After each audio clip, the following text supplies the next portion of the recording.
Hi there, Dr. Maria Wheeler-Dubas here, Science Education Outreach Manager at Phipps Conservatory, and spring has sprung. I am out walking my dogs right now, and I don't know if you can hear all the birds in the background, but birds are calling all over the place, and nesting season has begun. So a lot of our local migrant birds are back or are on their way back, and a lot of our year-round feather friends are already building their nests for the year. Now, bird nests, we might have one picture in our minds when we think of bird nests, but there's actually a lot of different kinds of nests out there, whether we're thinking cup nests or scrape nests or sometimes no nests at all. So let's explore all the different kinds of bird nests there are out here in the wild world. There's some pretty cool ones. Actually, right now I hear some deer crashing behind me too. So cup nests are probably what most of us picture when we hear the word nest. These nests are built out of twigs, small sticks, grasses, and they can be held together with things like mud. Cup nests can be built on trees, in shrubs, under the eaves of roofs, places like that.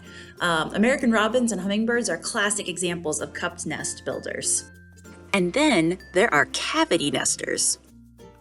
Instead of what we think of as a traditional nest, a lot of birds actually prefer to make their nests inside cavities, so small little openings in the sides of a tree or a cactus or any other snug little nook that they can find.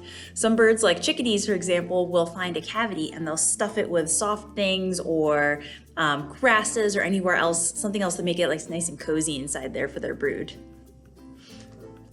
Now here's a wild one. I can't even knit or crochet, but pendant nests, if you've ever seen what appears to be like a long, slender, almost like basket woven hanging from a tree, you've probably seen a pendant nest. These nests are almost like little baskets, very carefully woven out of grasses and are hanging from tree branches usually. Orioles are a good example of birds that can create these kinds of nests.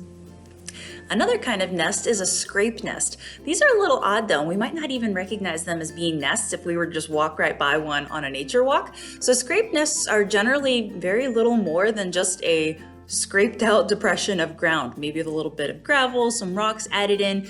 But essentially these scrape nests, the whole goal is just to keep the eggs sitting all in one place. So a little divot in the ground is all that's needed.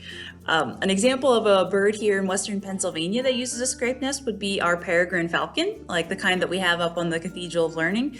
But I would say in the absence of skyscrapers, peregrine falcons would probably be building their scrape nests maybe on cliffs instead of on the tops of buildings.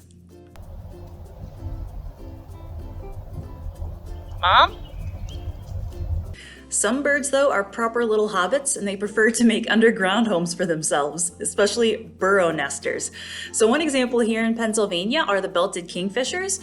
They will excavate their own burrows, usually along the banks of a waterway of some sort, and they nest in these little caves that they've made for themselves. Sidebar, have you ever seen a burrowing owl? They're so stinking cute! We don't have them here in Pennsylvania, but they do have them out west. Adorable, look one up. Now ground nests.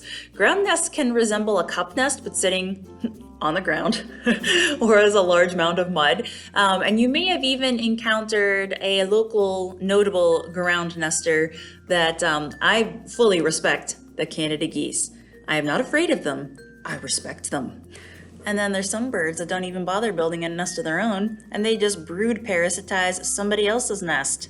Brown-headed cowbirds, for example, will lay their eggs in the nests of other birds. So they don't even bother building a nest of their own. They're just gonna leave their eggs for somebody else to raise.